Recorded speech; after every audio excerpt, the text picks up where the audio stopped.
that I would tell my staff before I came into my hotel room to get everything out that is not holy. I didn't want to see a newspaper, any magazine.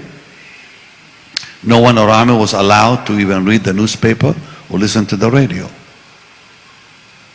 When I was here at Madison Square Gardens, I came for the sound check, and I said to John Wilson, I said, you see those pictures? You've got to cover them with a black curtain. I don't want to look at these people when I walk on the platform, because it would take away the anointing.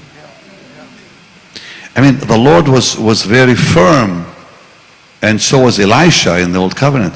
He said, on the way, don't even say hello. Become so focused on what God has called you to do, don't be distracted by other things, because that's how you protect the anointing. But it's not about the anointing, it's about that mighty power within you that you can't lose, because that's what brings the anointing. And often I would walk up on those platforms and I didn't even see the crowd. Thousands there, I didn't even pay attention. I was completely in my own world.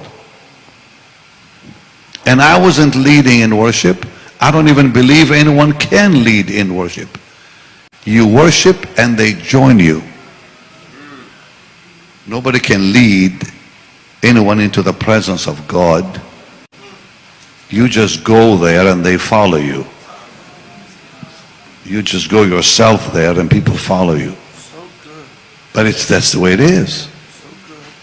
A lot of these worship leaders don't know what they're doing. They're just noisy.